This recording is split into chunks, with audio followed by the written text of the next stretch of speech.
텍사스 남부 어딘가 마른 강바닥 두 개 반쯤 묻힌 젊은 여성의 유골이 있었습니다. 그녀는 1만 년 넘게 그곳에 묻혀 있었고 연구자들이 마침내 남은 DNA를 추출했을 때 그 결과는 기존 DNA와 일치하지 않았습니다. 수십 년간의 신중한 고고학적 연구를 통해 구축되고 옹호되었으며 해당 주제를 다루는 모든 교과서에 실린 모델, 연대표, 이야기도 아니었다. 여러 세대에 걸쳐 누가 이 땅을 처음 걸었는지에 대한 질문은 해결된 것처럼 보였다. 한 번의 이주민 물결, 하나의 육로, 하나의 선조가 남쪽의 텅 빈 대륙으로 진출했다. 깔끔하고 논리적이지만 거의 확실히 불완전한 이야기였다. 그러다 고대 DNA가 등장하면서 이야기는 단순히 바뀌는 것을 넘어 완전히 분열되었다.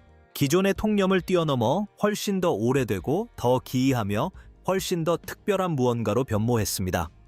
텍사스 최초 거주민에 대한 유전자 연구 결과는 이 지역의 과거뿐 아니라 인류 전체의 역사를 다시 쓰게 만듭니다.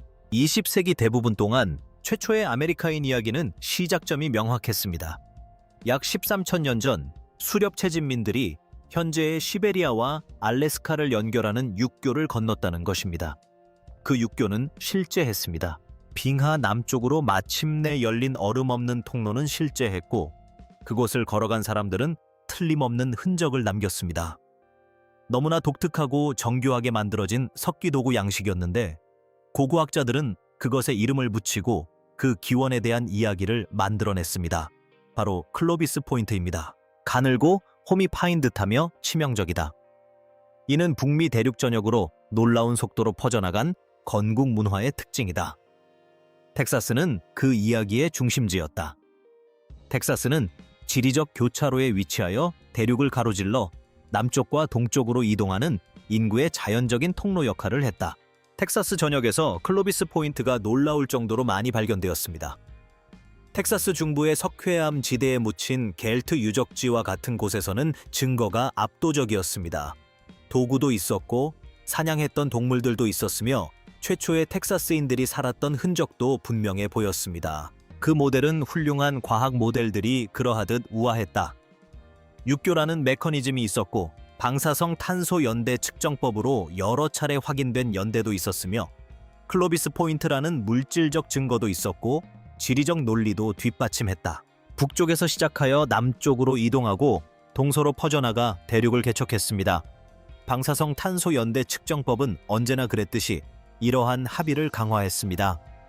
사람들이 언제 도착했는지를 증명하는 것이 아니라 도구가 발견된 곳마다 12,000년에서 13,000년이라는 동일한 시기를 일관되게 찾아냄으로써 말입니다. 연대가 일치하고 패턴이 확증처럼 보였다. 그리고 충분히 많은 유적지에서 반복적으로 확인되면 증거라기보다는 사실처럼 느껴지기 시작한다. 20세기 후반에 이르러 클로비스 최초설은 더 이상 단순한 이론이 아니었다. 그것은 기본이었고 다른 모든 것이 세워지는 토대였습니다. 아주 타당한 이유와 강력한 자료 없이는 그것에 반대할 수 없었습니다. 그 분야는 음모나 편협함 때문이 아니라 이미 답이 나온 것처럼 보이는 것에 대해 더 이상 의문을 제기하지 않으려는 지극히 평범한 인간의 경향 때문에 자연스럽게 그 중심으로 뭉쳐졌습니다. 최초의 텍사스인들은 13,000년 전 아시아에서 건너왔습니다. 그들은 클로비스 기술을 가지고 왔습니다. 그것들이 시작이었다. 좋은 이야기였다. 다만 틀렸을 뿐이다. 균열은 한꺼번에 나타난 것이 아니다. 특정한 장소, 특정한 토양층에서 그곳에 있어서는 안 될 석기 도구의 형태로 천천히 벌어졌다. 텍사스 중부의 겔트 유적지에서 클로비스 문화층 아래를 파헤친 발굴 조사 결과 기존 모델로는 설명할 수 없는 유물들이 발견되었습니다. 수천 점에 달하는 유물들이었습니다. 클로비스 문화에서 찾아볼 수 없는 날카로운 칼날, 글가에 정교하게 다듬어진 화살촉들이 1만 3천년 전이 아닌 1만 6천년 전, 혹은 그보다 더 오래된 1만 9천년, 2만 년 전의 퇴적층에 묻혀있는 것이 발견되었다. 빙하 남쪽에 얼음이 없는 지대가 존재하지 않았던 시기에 인간이 텍사스에 있었다는 주장, 그리고 육교 자체가 이제 막 통행 가능해지기 시작했던 시기, 즉 통행이 가능해지기 시작했던 시기라는 주장, 그리고 기존 모델에 따르면 그 누구도 이 대륙 근처에 있어서는 안 되었던 시기에 인간이 텍사스에 있었다는 주장은 설득력이 떨어집니다.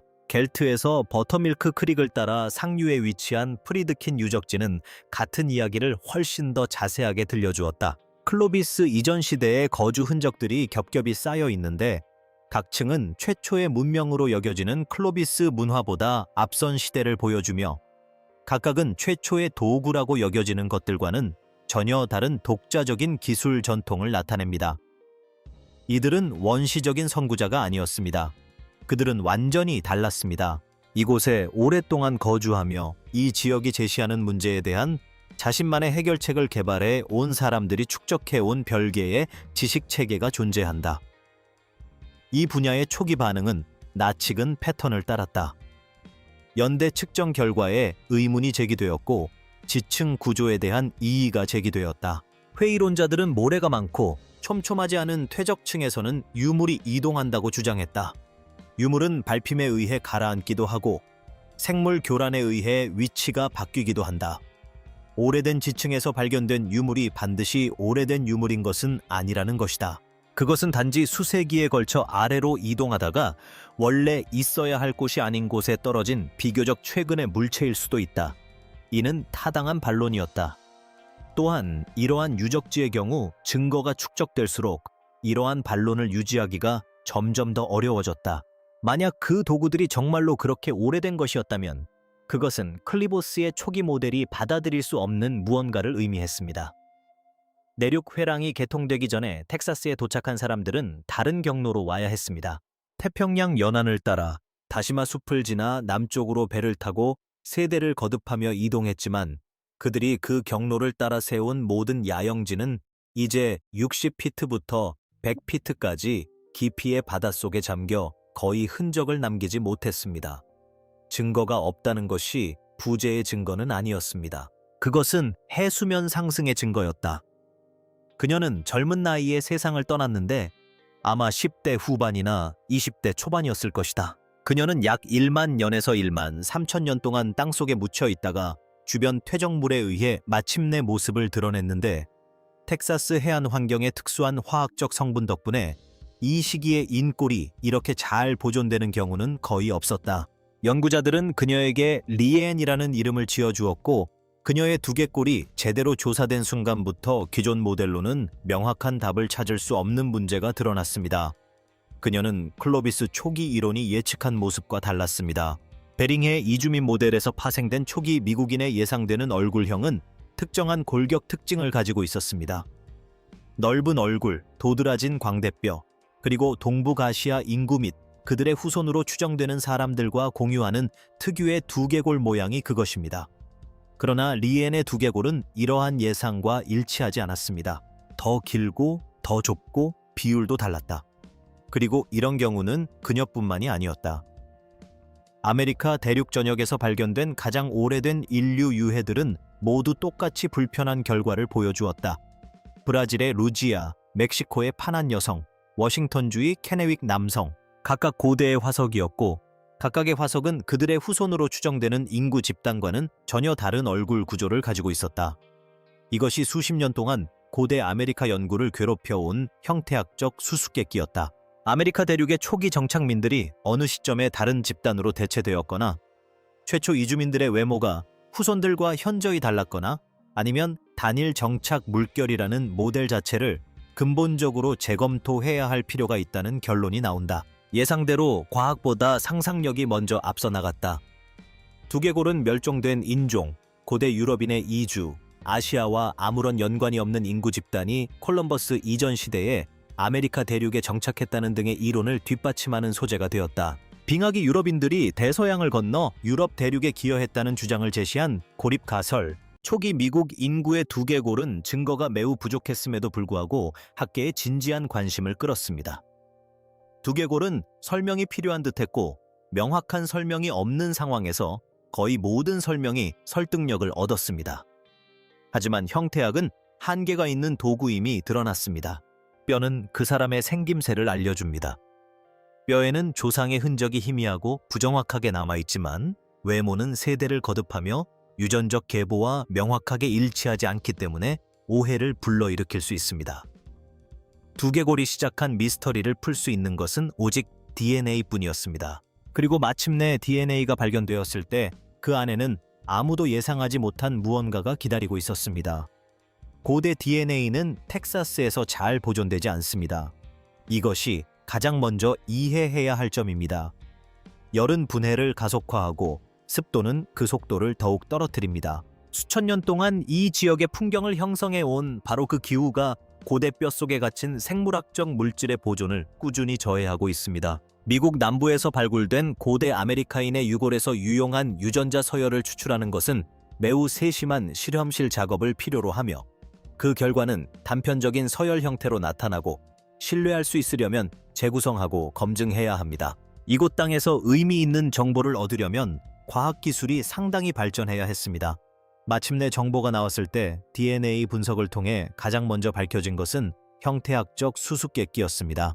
리엔과 유해에서 유전 물질을 판독할 수 있었던 다른 초기 미국인들은 현대 아메리카 원주민 인구의 조상이거나 밀접한 관련이 있는 것으로 밝혀졌습니다.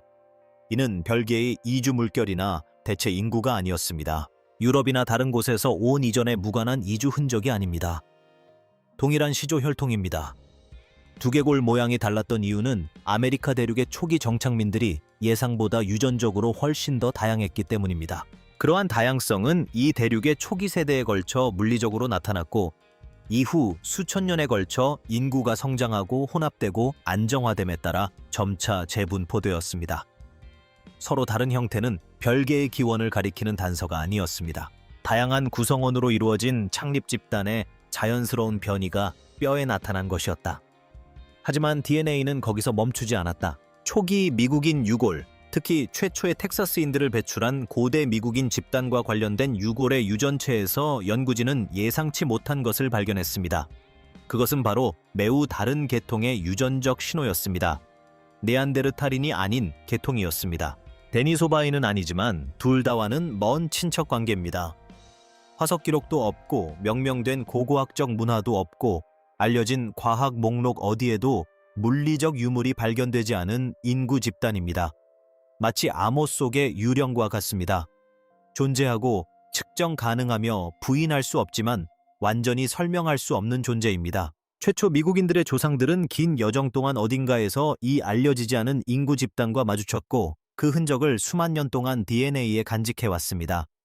하지만 염기서열 분석 기술이 충분히 정밀해지면서 마침내 그 흔적을 발견할 수 있게 되었습니다.